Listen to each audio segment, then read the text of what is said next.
So just wanted to do a quick video of the modifications to my Leatherman OHT. I got a few questions when I posted some pictures on how certain things were done, what work was involved to make some of these modifications and what the results are so far.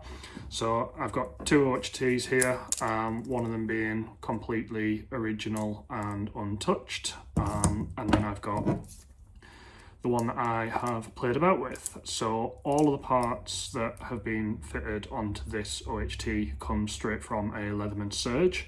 I sent an OHT in for warranty, and because they're discontinued, they gave me a Surge back. So I bought a second-hand OHT and decided I'd have a bit of a play around to see what I could do from it.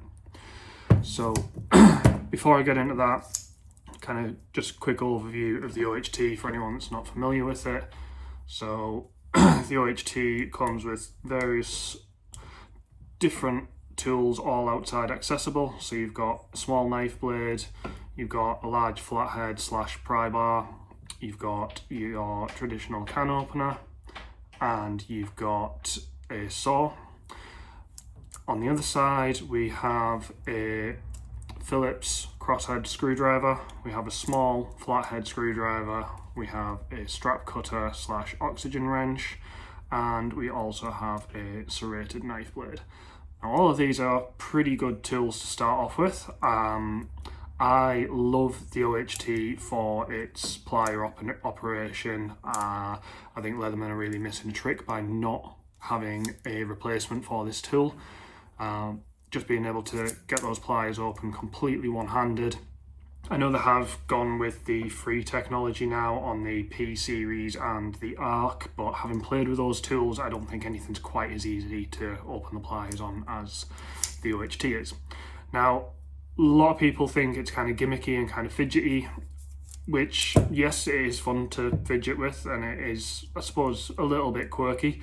But for me, I do a lot of work on cars and motorcycles, and sometimes you're under an engine bay, you've got hold of a pipe or a hose, and you don't want to drop that because it'll disappear back into the abyss, and you need to get some pliers on a hose clip. And that is where I find these come in really handy. You can just reach in your pocket, grab the pliers out with one hand, and you don't have to let go of whatever you've got in this hand.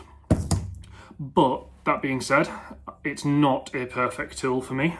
It has a lot of tools on there that I don't use regularly. I don't really tend to use a serrated knife blade. I tend to use the smooth blade, and there are very rare occasions when I need a wood saw. The can opener for me is a little bit obsolete. I know Leatherman throw this on pretty much everything just for tradition's sake, but you know, I very rarely find myself in a situation that I need it. The flathead screwdriver / pry bar is really nice, and I definitely wanted to keep a flathead screwdriver on my modified version, but also you don't desperately need a large flathead because the end of the strap cutter also has a little flathead on it that you can use. Now, I did want to keep the strap cutter because I have used this in an emergency situation where I was rescuing someone from a car accident.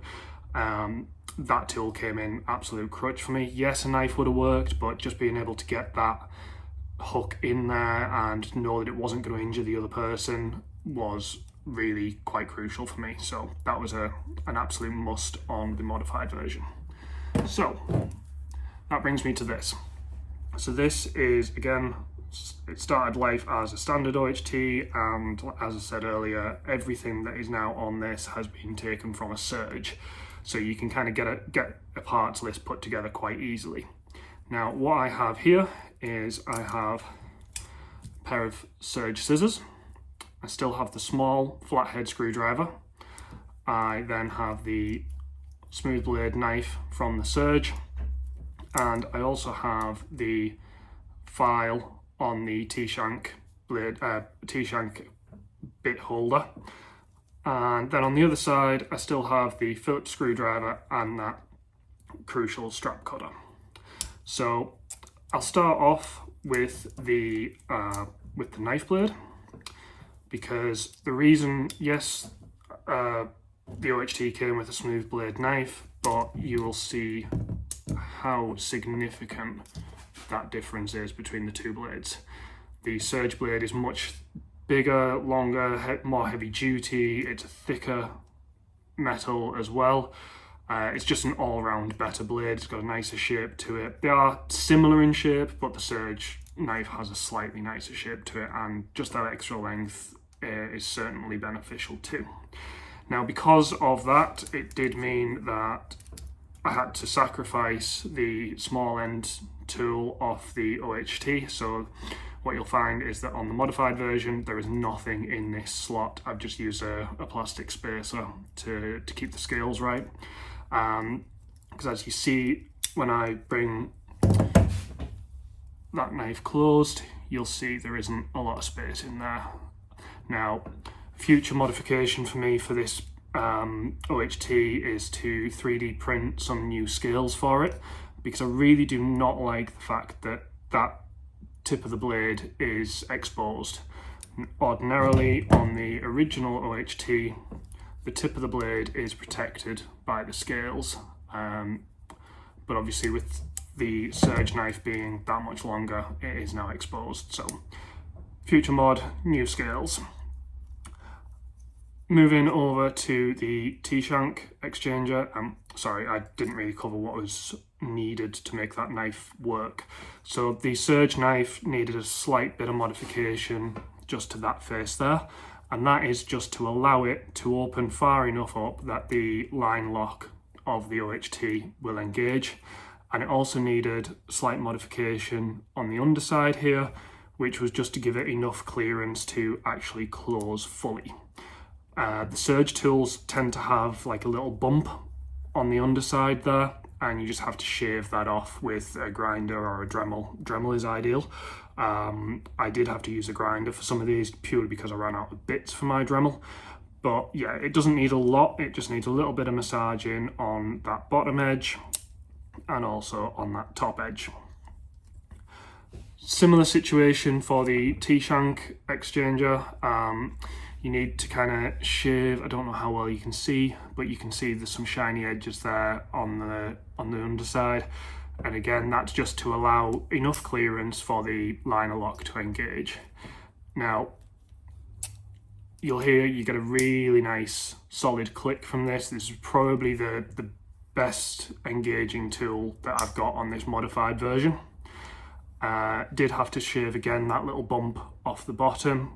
I'm not sure why the Surge tools have that. There obviously is a reason for it, but I just had to shave that off because otherwise when you fold it, it kind of sits in that kind of space rather than folding right in. So it just makes the tool a little bit more bulky. So obviously by having the T-shank holder on there, I have sacrificed the traditional saw slot and also again a small end tool. But obviously having the T-shank, if I need a wood saw, I can just swap one in. The holder still works as it should, so you just slide that open, pop your new blade in, and away you go. So everything is still fully functional as a exchangeable blade. And then all we have to do is put the liner lock in and we fold that away.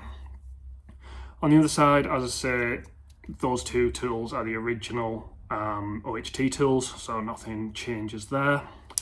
And then what comes to probably the most important mod for me was the Surge scissors.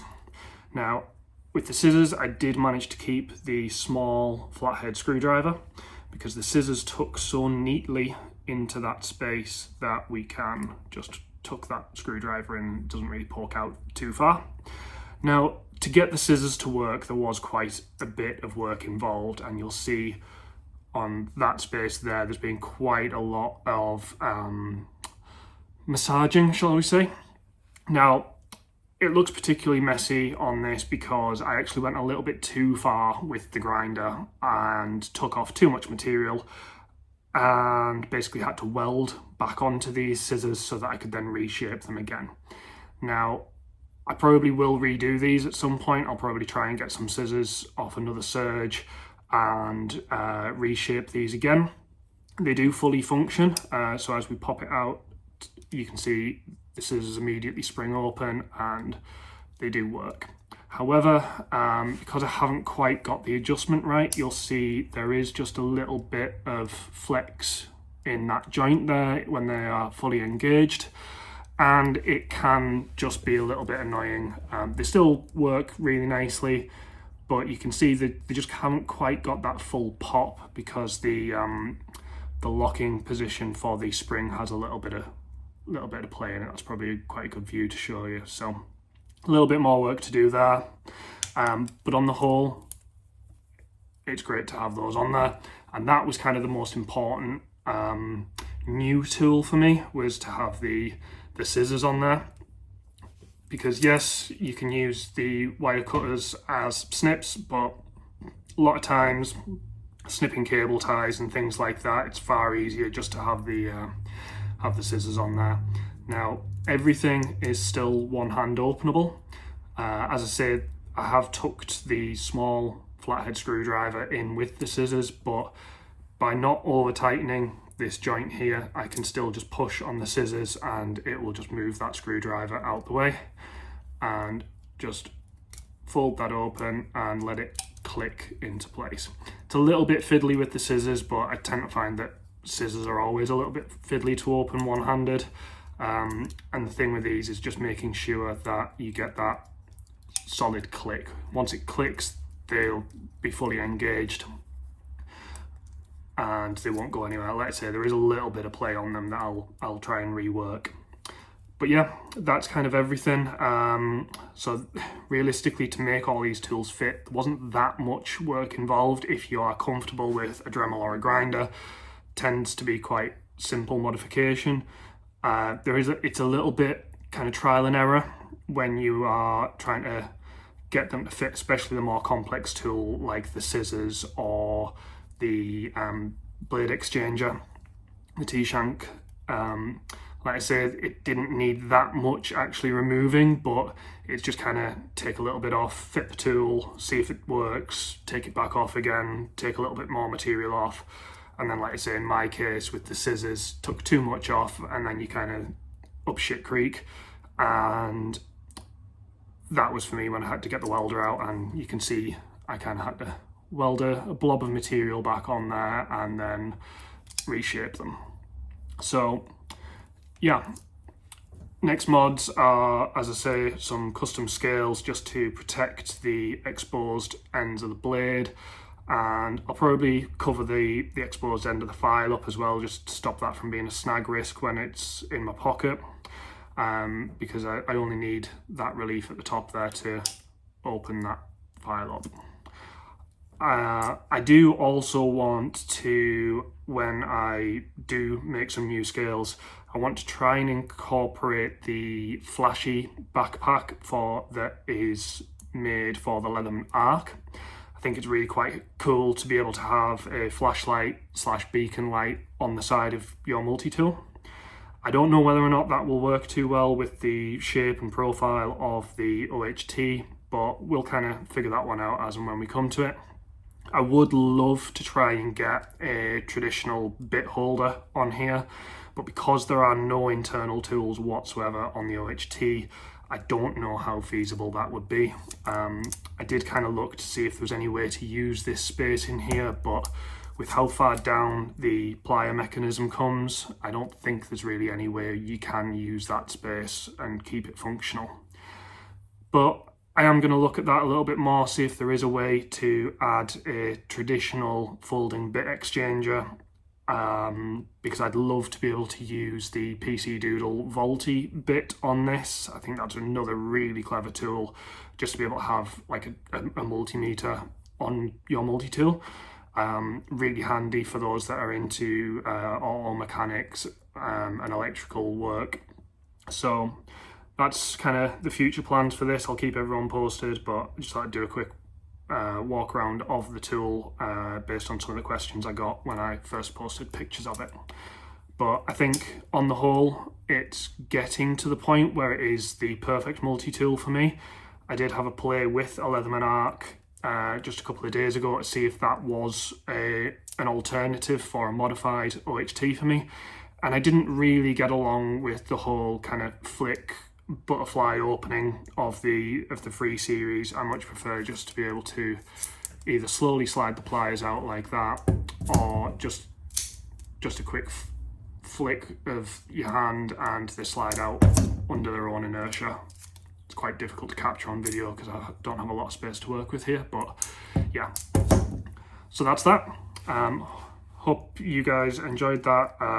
Hope it inspires some people to modify their tools, because I got the inspiration for this from MTM Mountain Man, I think it is, tools on Instagram. I'll drop a link to that. I've probably butchered his name there, but yeah, really cool guy. Wolfgang Janek, I think is his real name. He's on some of the Facebook mod groups, but he posted some pictures of an OHT that he'd modified and inspired me to do this. So hopefully we can keep that running and more people start modifying their Leathermans and make them into the perfect multi-tool for them. Cool.